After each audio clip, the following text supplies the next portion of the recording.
merupakan karya sastra kuno yang terkenal dari Indonesia. Hikayat yang berasal dari Jawa Timur ini mempunyai banyak versi. Cerita ini juga ditulis dalam berbagai bahasa daerah. Tokoh utamanya Raden Inu Kertapati dan Putri Galuh Chandra Kirana. Cerita Panji mempengaruhi banyak karya sastra di Nusantara, termasuk sejarah Melayu dan hikayat Hang Tuah. Bedanya, di Indonesia cerita Panji jelas dikategorikan fiksi, cerita bohongan atau dongeng pengantar tidur.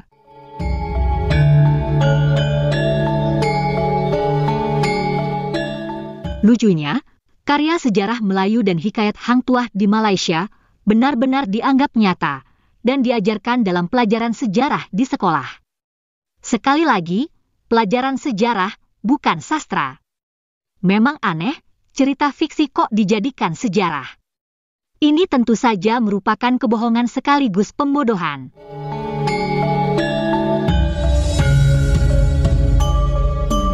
Mari kita tengok dulu cerita Panji yang sangat fenomenal pada sekitar abad ke-14 ketika Kerajaan Majapahit berjaya.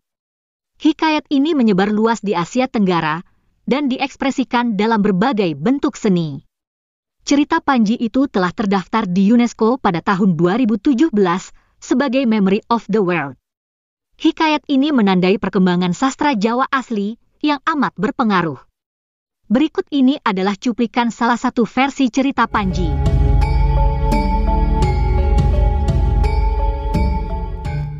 Galuh Chandra Kirana, anakku tersayang.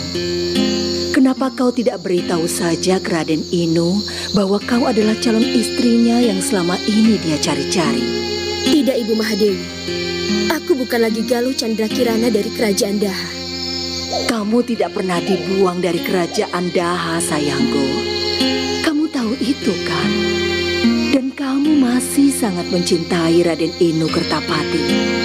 Kamu selalu mencintainya.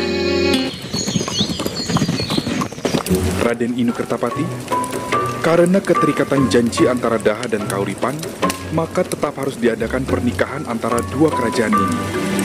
Namun, kamu tidak lagi dinikahkan dengan Galuh Chandra Kirana, melainkan dengan adiknya, yaitu Galuh Ajeng.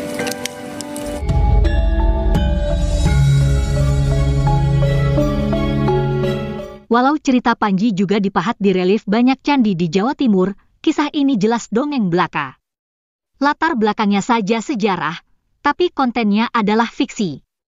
Dongeng ini biasa diceritakan ke anak-anak, seperti halnya dongeng Ande-Ande Lumut atau Kancil Mencuri Ketimun. Nah, cerita fiksi Panji ini berpengaruh juga terhadap sejarah Melayu dan hikayat Hang Tuah. Dengan kata lain, karya sastra Melayu itu sebetulnya juga masuk dalam kategori dongeng. Jadi pengaruh dari hikayat Panji ini sangat tebal dalam sastra Melayu lama. Pengarang sejarah Melayu Suladatus Salatin terpengaruh oleh karya-karya Panji seperti hikayat Panji Semerang, hikayat Cekel Walengpati, hikayat Carang Kulina, dan beberapa yang lain, termasuk hikayat Pandawa Lima.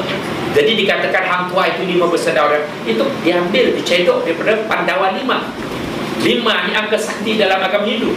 Panca, punch, itu tubuh genggam, di punch, 5 jari.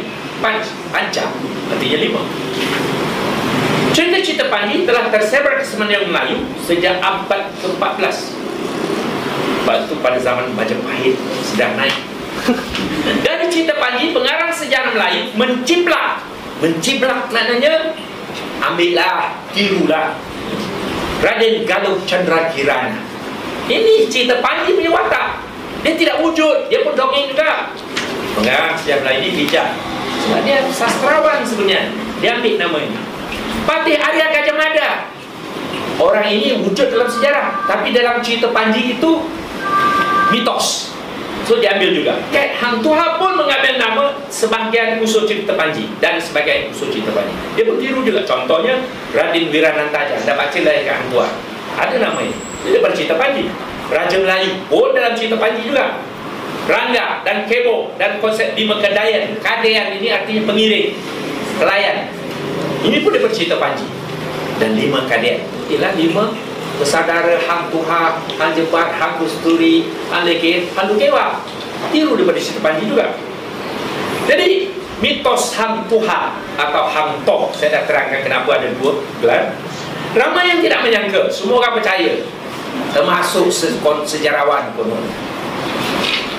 Tidak menyangka seluruh kisah ke-11 dan 12 dalam teks sejarah Melayu yang mengandungi nama Tun Silanang dan kisah ke-9 dan 10 dalam Raffles manuskrip 18, maknanya salah satu anda baca sejarah Melayu itu akan menyatakan cerita Sultan Mansur Shah meminang puteri Raden Galuh Chandra Kirana. Orang percaya ni, ya, Melaka ni hebat, pergi ke Jawa. Padahal Jawa tu kerajaan Majapahit yang terbesar di Asia Tenggara waktu itu. Di Melaka pernah menjadi hebat juga. Tapi ini mitos saja. Tujuannya ialah melalui kisah lawatan ke Majapahit, pengarang sejarah Melayu ingin memperagakan kebesaran Raja Melaka. Lawatan ke Majapahit itu saya katakan fiction. Tadi saya dah uraikan apa makna mitos. Ini mitos, ini fiction. Lawatan itu tidak mungkin berlaku kerana Majapahit ketika pemerintahan Mansur Shah sedang dilanda perang saudara, civil wars, one after another. Satu lagi yang pelik, Patih Gajah Mada dalam sejarah yang sebenar mati pada tahun 1364. Sedangkan Melaka dibuka sekitar 1400. Macam mana pula Gajah Mada, Sultan Mansur boleh jumpa Gajah Mada? Gajah Mada mati 1364. Kemudian satu lagi yang orang lupa, Sultan Mansur Shah beragama Islam. Melaka itu sudah kuat Islam. Melawan Majapahit, nak kahwin dengan puteri Majapahit yang beragama Hindu Buddha. Macam mana itu?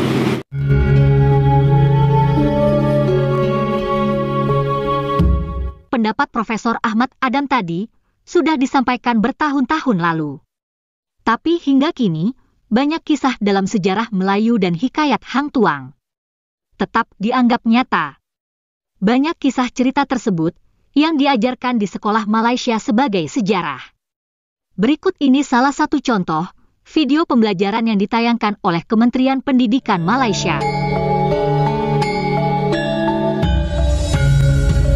Bersama-sama dengan Hang Tuah menuntut ilmu adalah seramai 5 orang yang lebih dikenali sebagai 5 bersaudara, iaitu bersama-sama sahabat baiknya iaitu Hang Jebat, Hang Kasturi, Hang Lekir dan Hang Lekiu.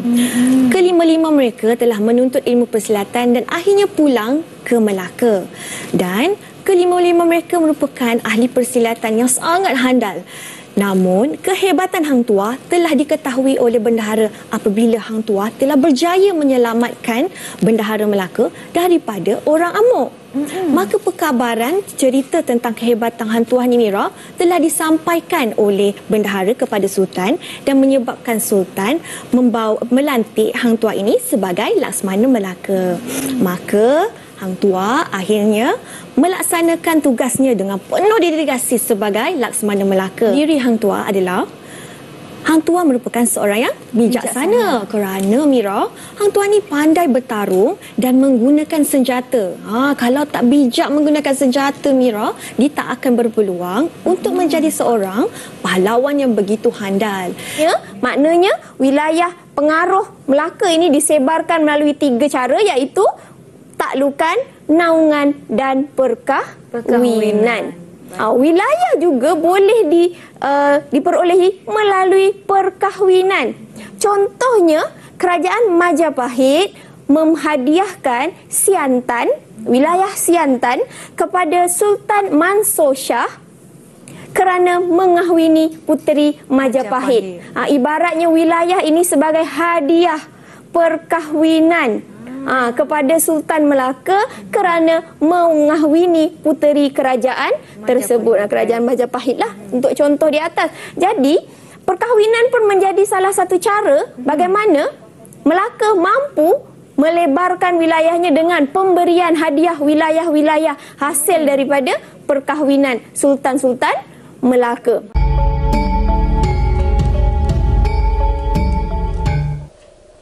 Terima kasih ya teman-teman sudah menonton sajian kami. Semoga bermanfaat dan sampai jumpa lagi.